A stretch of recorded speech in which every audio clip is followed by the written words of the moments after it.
बिस्मिल्लाहिर्रहमानिर्रहीम बिस्मिल्लाहिर्रहमानिर्रहीम अल्लाहुम्मा सल्लि अला मुहम्मद व आले मुहम्मद व बारिक वसल्लम। मैं और मेरे दोस्त हैं साजिद साहब, हम आए थे यहाँ और रेस्टोरेंट पर चाय पीने के लिए। तो ये जो है ये जगह एक बेहतरीन किस्म की एक लोकेलिटी पर मौजूद है और ये पाकिस्तानी एडमिनिस्ट्रेट कश्मीर का दारुल हुकूमत है मुज़फ़्फ़राबाद। ये शहर पार्टीशन से पहले भी रियासत आबूदा कश्मीर का भी एक ज़िला था, कंप्लीट ज़िला, और इसमें 3 उसकी तहसीलें थी, ऊड़ी, टीटवाल और मुज़फ़्फ़राबाद।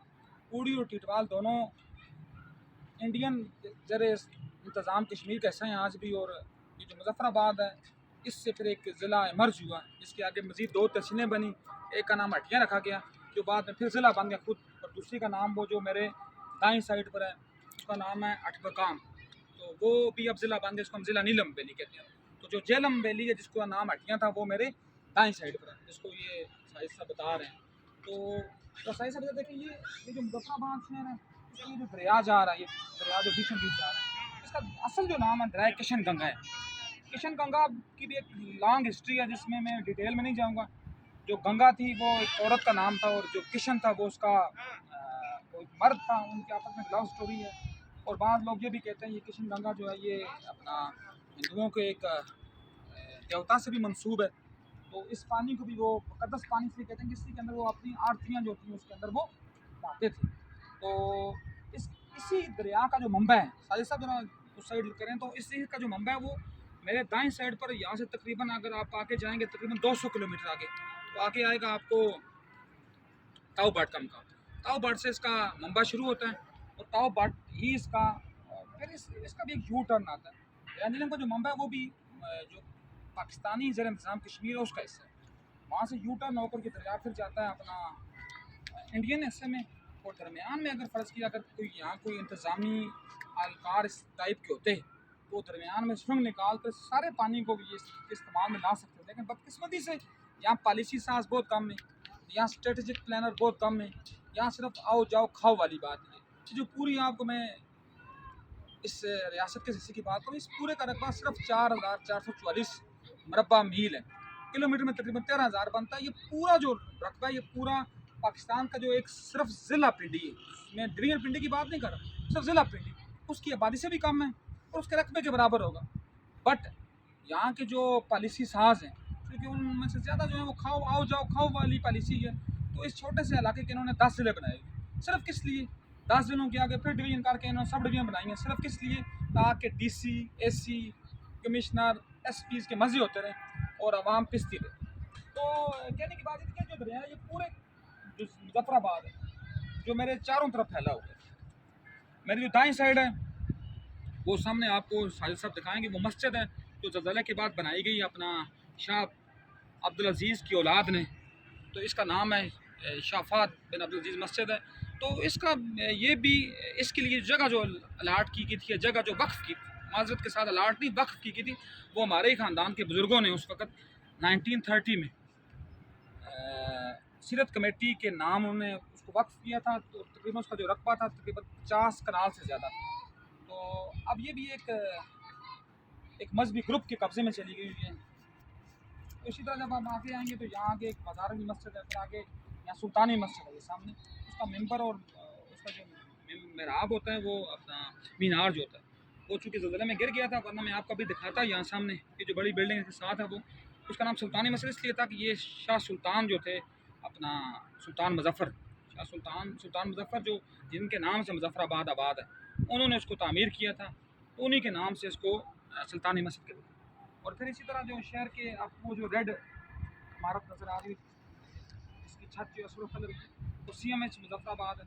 और उसके बैक साइड पर जो आपको ऊपर की तरफ जो इमारतें नज़र आ रही हैं वो आज़ाद जंग यूनिवर्सिटी है, जो किसी दौर में, मैं ये मुसद्दक़ा ज़राए से कह रहा हूँ, किसी दौर में जो एशिया की सबसे बड़ी यूनिवर्सिटी थी। किस हिसाब से? ये नहीं है पढ़ाने के लिए, वहाँ कुछ भी नहीं है, वहाँ सारे ही सिफारशी भर्ती हुए हैं, सिर्फ किस लिए वो सबसे बड़ी यूनिवर्सिटी थी, उसका रकबा सबसे ज़्यादा था। रकबा भी किस सेंस में, उसका एक कैंपस जो था वो मीरपुर में था, जिसको कहते थे कि यूनिवर्सिटी कॉलेज ऑफ इंजीनियरिंग। एक कैंपस उसका रावलाकोट में था जिसका नाम था university college of agriculture sciences, और एक जो उसका कैंपस था वो था अपना कोटली में जो था यूनिवर्सिटी ऑफ मैनेजमेंट साइंसेज। फिर एक तहरीक आई, उस तहरीक में ये छोटे छोटे जो प्राइमरी स्कूल जितने जो कैंपसेस थे इनको फुल फ्लैज यूनिवर्सिटियों का दर्जा दे दिया गया। और अब यूनिवर्सिटियाँ तो यहाँ 5 हो चुकी हैं, लेकिन तालीम के लिहाज से कुछ भी नहीं है, 0/0 है। सिर्फ क्या है, बस सिर्फ इन्होंने सिर्फ भर्तियाँ की हैं, भर्तियाँ की हैं, भर्तियाँ की हैं। सिर्फ और सिर्फ क्या अपने आप को नवाजा गया है। फ़र्ज़ क्या, मैं अपनी बात करता हूँ, कोई सैयद आया उसने सैयदों को नवाज दिया, कोई अब्बासी है उसने अब्बासियों को नवाज दिया, कोई चौधरी है उसने चौधरी को नवाज दिया, कोई राजा आया राजपूत तो उसने तो और ही नवाजा। तो आजकल भी एक जनाब करीम बादशाह साहब हैं, वो भी आजकल भी नवाज ही रहे हैं। तो ये अभी एक छोटा सा एक और मज़ीद एक पुल बन रहा है, ब्रिज यहाँ बन रहा है, जिसको शाह सुल्तान ब्रिज कहते हैं। तो ये अभी दरमियान में जो पूरा वो आपको यू टर्न नज़र आ रहा था उसको ख़त्म कर रहा है, और ये फिर आपको गिलानी चौक को मिलाएगा आकर अपना साथरा मोड़ के साथ। तो उससे भी ट्रैफिक का बहुत थोड़ा था, लेकिन इसको भी आज बनते बनते तकरीबन 5 साल हो गए। बन ये नहीं था क्योंकि यहाँ भी पैसा खाने के बहाना है। और वो सामने जो मुझे आपको एरिया नजर है वो सारा जिसका हम कहते हैं ना, क्योंकि यहाँ कैंट नहीं है, कैंट ये भी बरतानवी एक टर्म है कैंट। कैंट का एरिया क्या जहाँ फौजी छावनी हो, क्योंकि ये तो नाम नयाद एक मुतनाज़ एरिया है, कहते हैं मुतनाज़, बल्कि है तो ये दोनों पाकिस्तान और भारत दोनों के लिए सोने की चिड़िया है। चिड़िया किस सेंस में आप फिर कहते होंगे, इसमें शायद क्या पर आपको पहाड़ नजर आ रहे हैं, लेकिन जो चिड़िया सेंस में है कि अगर मेरे बिल्कुल फिर मैं जो अपने बाईं साइड बात करूँ, नीलम वैली का सारा जो इलाका वो मादनियात से भरा हुआ है। और आपको ये जो मैं इस पर के जो मैंने पत्थर पहना हुआ ना, ये जो रूबी रूबी है, ये जो नीलम है, इसका एक जो कैरेट है उसके इंटरनेशनल मार्केट में वैल्यू जो हज़ारों डॉलर में। ये मैं किसी उसको के बगैर कह रहा हूँ, किसी अपना जोश खिताबत के बगैर, ये मैं सिर्फ आपको समझाने के सेंस से बात करूँ। और फिर ये आगे आप जाएंगे तो ये अपना साथ सामने पर ये कैंट का एरिया है। कैंट दूसरा डिक्लेयर तो नहीं है, लेकिन ये सारा फौजी है। यहाँ जो ये जो ग्राउंड है शौकत आइन, ये दोनों ग्राउंड जो ये पहले किसी दौर में यहाँ दोनों में अवामुन्नास भी जा सकती थी, लेकिन आजकल अवामुन्नास का जो दाखिला वो मुमनू है तक किसी हद तक। ये सारा फौजियों का एरिया है, कैंट एरिया भी कह सकते हैं। ऊपर जो अपर गोजरे जहाँ सांगू कबीले के लोग, चौधरी फैमिली के लोग आबाद हैं। और फिर साहिब साहब अगर इस तरफ आएँ तो ये जलालाबाद का एरिया है। जलालाबाद पे ये भी एक सब ट्राइब में एक सरदार थे, जलाल खान, उनके नाम से ये बात है। और फिर ये सारा जो एरिया जलालाबाद है, इसी एरिया में तमाम चीज़ें मौजूद हैं। इसी एरिया में आपको प्राइम मिनिस्टर हाउस भी है। इसी एरिया में आपको ये जो रेड रेड आपको इमारतें से नज़र आ रही हैं ना, ये सारी ज़लज़ले के बाद जो तुर्क गवर्नमेंट ने अपने उससे अपने वसाइल से अपने रिसोर्स इस्तेमाल करके बनाई थी। वरना अगर आप इस दुमछला नमा लोगों की बात करें तो यहाँ कुछ भी ना बनता। ये सारा उन्होंने बनाया क्योंकि इनके बात इनके एक खाते में आती है, बाद में दूसरे खाते में आती है। तो ये जो है सामने ये प्रेसिडेंसी सामने नजर आ रही है, वो जो ऊपर आप नजर आ रहा है वो प्राइम मिनिस्टर हाउस है। उसके बाद जो ऊपर आपको नजर आ रहा है वो सामने वो अपना मुजफ्फराबाद का क्रिकेट स्टेडियम है। ये भी इंटरनेशनल मेयार का अगर नहीं भी है तो कम से कम नेशनल मेयार का ज़रूरी है, इसलिए कि इसमें KPL कश्मीर प्रीमियर लीग 3 दफ़ा हो चुकी है। तो है तो उसका भी फ़ायदा कुछ नहीं है, जब होती है तो वो लोग जिनको शायद क्या पता घर में 2 दफ़ा साल में कोई नहीं देता तो उनके लिए भी सारा एरिया बंद हो जाता है। तो ये भी लोगों के लिए अजाब बन जाता है फ़ायदे के। उसके साथ जो है वो आपको हॉकी स्टेडियम नज़र आ रहा है। और फिर आपको जो वो रिज दरमियान से नज़र आ रही है, आपको शायद सब वो बता रहे हैं अपना, वो दरमियान से रिज वहाँ से दरिया झेलम आता है जो वो वहाँ मिलता है। मैंने उसके ऊपर भी एक वीडियो बनाई थी, वो सामने मिलता है। ये नीलम जा रहा है, बड़ा प्यारा व्यू है, ये नीलम जा रहा है और वो झेलम आ रहा है। नीलम का पानी एक डिफरेंट वैरायटी का है, डिफरेंट कैपेसिटी का है, ज़्यादा ठंडा है। क्योंकि किस लिए ठंडा है ये आप लोग, इसलिए कि ये सारा ग्लेशियर का पानी और झेलम का पानी हर मौसम में आपको गर्म तकरीबन नीम गर्म टाइप लगेगा। क्यों? तो वो कुदरती चश्मों का पानी, वो जिस जगह वो मिलते हैं तो वो उस जगह को हम दोमेल कहते हैं। तो ये जो आ रहा है ये नीलम वादी नीलम से, जिसको ज़िला नीलम कहते हैं, वहाँ से होकर आता है। और ये झेलम जो है ये जो मुजफ्फराबाद की तहसील थी हटियाँ से होकर आता है, जिसका नाम ज़िला झेलम वैली है। और उससे आगे फिर आप जाएंगे तो आपको आगे फिर उड़ी आएगी, बारामूला आएगा, बारामूला के बाद आपको फिर आगे पहुँच जाएगा, आपको फिर आगे श्रीनगर तक आप पहुँच जाएंगे। ये शाहरा है, ये शाहरा श्रीनगर है जो आपको शुरू होती है आपको अपना इस्लामाबाद के एक कोने से शुरू होती है। आपने देख जो जो लोग जिन्होंने वो अपना बोर्ड के ऊपर देखा होगा तो ये सारी जो है ये इसका नाम पहले कश्मीर हाईवे था। और उसके बाद जब ये मेरा ख्याल इमरान खान के दौर में जब एक और तुमछा लगाया गया तो इसको श्रीनगर हाईवे का नाम दे दिया गया।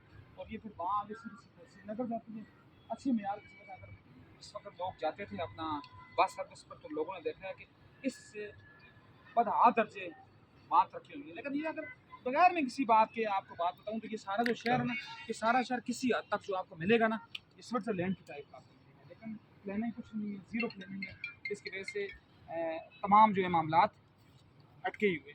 तो इसकी जो मेरी अब राइट साइड के ऊपर जो एरिया है उसमें इसी दरिया के ऊपर नीलम जल हाइड्रो प्रोजेक्ट बना हुआ है, जो तकरीबन कौमी ख़जाने को 1000 मेगावाट बिजली देता है, जिसकी मालियत कमो बेश जो है, कमो बेश बगैर किसी बात के, मैं आपको कह रहा हूँ, बगैर किसी जिसको कहते हैं ना मुबालगा लाई के रुपये मतलब कौमी खजाने में था। और उसके वो जो मेरा लेफ्ट साइड है, लेफ्ट साइड के ऊपर कोयला प्रोजेक्ट बन रहा है, तो फिर 1024 मेगावाट बिजली पैदा करेगा। लेकिन फिर भी इस इलाके की जो है किस्मत वो उसी तरह करी की रही गई। तो वहाँ से वो जो आपको वो पार सामने मेरा ख्याल है, थोड़ा सा अगर आपको नज़र आ रहा हो सामने कैमरा लगा हुआ है, तो वो थूरी प्रोजेक्ट है, दरियाए कुनार के ऊपर बना हुआ है। तो उससे भी तकरीबन 150 मेगावाट बिजली पैदा होती है। और ये मेरे सामने हमारे ये असल में जो रियासत कश्मीर के जो वारस हैं, असल में जो कहते हैं ना कि एक हमारा निज़ाम है, एक अल्लाह का निज़ाम है। जो अल्लाह का रूहानी निज़ाम है, रूहानी निज़ाम में जो इस रियासत के जो सदर मुमलकत हैं, तो वो शाह सहली सरकार वली बादशाह सामने उनका मज़ार है, जिनके सदक़े इस पूरे शहर के ऊपर अल्लाह का ख़ास और ख़ास करम है। और वो सामने ऊपर, अगर साहिब साहब को बताएँ, वो सामने ऊपर वहाँ पे सुनो का पीर चिनासी, जब आप अगर कोई बंदा यहाँ आए तो आप अगर जुलाई अगस्त में जाएँ तो वहाँ भी आपको ठंड का समय होता है। तो इन्हीं औलिया का जैसे करम। तो फिर मेरे राइट साइड के ऊपर हमारे जद अमजद हैं, अपना सैयद अलाउद्दीन गिलानी रहमतुल्लाह ताला अलैह, उनका मज़ार है। तो इसका मतलब क्या है कि ये मुज़फ़्फ़राबाद जब बंदा इंटर होता है तो फिर भी अल्लाह के वलियों का साया है। जब बंदा यहाँ से बाहर निकलता है फिर भी अल्लाह के वलियों का साया है। जब वहाँ से इंटर होता है फिर अल्लाह के वलियों का साया, तो ये अल्लाह के वलियों के साये में ही है। और फिर मैं आपको थोड़ा सा हदूद अरबा की बात बता कर फिर मैं इस बात को कंप्लीट और कंपाइल करता हूँ। मेरा जो वो सामने है ना, अपना मेरे दाएँ हाथ के सामने जिधर मेरी उंगली का निशान है, वहाँ ज़िला मानसरा है, उस पहाड़ी की उस साइड, ठीक है। इस साइड उसी ज़िला मानसरा की तहसील बालाकोट है। फिर अगर फ़र्ज़ किया ये जो मेरा सामने जो मेरी उंगली है इसका रुख है, इसको लवार गली कहते हैं। इसके सामने जो है वो ज़िला एबटाबाद है। और सामने जो पहाड़ियाँ आपको सारी नज़र आ रही है, सारी पहाड़ियाँ सारी ज़िला एबटाबाद की पहाड़ी है। फिर मेरे इस हाथ की सीध के ऊपर ज़िला रावलपिंडी है, जिसको आप ज़िला मरी कहते हैं। अब ये मरी की पहाड़ियाँ। अगर इस साइड में देखूँ तो ये ज़िला झेलम वैली है, और झेलम वैली के साथ फिर आपको ज़िला बारामूला की हदूद होंगी सारी, जो बड़ी वो उसका चोट के नज़र तो नहीं आ रही, लेकिन वो ज़िला बारामूला की हदूद है। और इससे अगर हम बैक पर जाएँ काफ़ी पीछे, ये नहीं है कि बिल्कुल ही पीछे, तो आपको पहले लिपा वैली होगी, और लिपा वैली के बाद फिर आपको ज़िला कुपवाड़ा की बात होगी। तो ये इसका कुछ हदूदी अरबा था। तो अब उम्मीद यही है कि हम कुदरती वसाइल का तहफ़्फ़ुज़ करेंगे, लेकिन ये सिर्फ दुआ ही हम कर सकते हैं, करना किसी ने कुछ नहीं है। क्योंकि बदकिस्मती से बिलखुसूस ये जो एरिया है, इस एरिया के जो लोग हैं, मैं ये नहीं कह सकता कि मैं कोई थोड़ी सी बड़ी बात हो जाएगी, लेकिन कहने की बात है कि उनमें ना तो शऊरी तौर पर वो आज़ाद हैं, ना वो जिस्मानी तौर पर आज़ाद हैं, ना वो कल्बी तौर पर आज़ाद हैं, ना वो ज़मीर के तौर पर आज़ाद हैं। मतलब वो डिफरेंट पॉलिटिकल ग्रुप्स में बटे हुए हैं, डिफरेंट कबीलों में बटे हुए हैं। तो उसी जिस तरह हिंदू अंग्रेज ने कहा था ना कि डिवाइड एंड रूल, वो डिवाइड रूल की प्रथा तकसीम दर तकसीम दर तकसीम दर तकसीम है। इसका नुकसान क्या हो रहा है कि ये देखें आपको इस तरह कुदरती तौर पर अल्लाह की एक अनायत की चीज़ है, लेकिन इसको उस तरह बिल्डअप नहीं किया गया। सड़कें टूटी हुई हैं, मामला ख़राब हैं। एक छोटा सा जो एरिया था, उस एरिया को उन्होंने 11 ज़िलों में तकसीम करके अपनी चांदी बनाई हुई है। तो बस इसी दुआ के साथ मैं इस बात को ख़त्म करता हूँ कि उम्मीद है कि कोई बंदा यहाँ पैदा होगा जो इस शहर की कुदरती वसाइल का महफ़ूज़ बनेगा। तो अल्लाह पाक हमें भी उस राह का मुसाफिर बनाए, ताकि हम भी ज़ालिम के जुल्म के ख़िलाफ़ मज़लूम के हमायती बनकर खड़े हो सकें। कमाल है।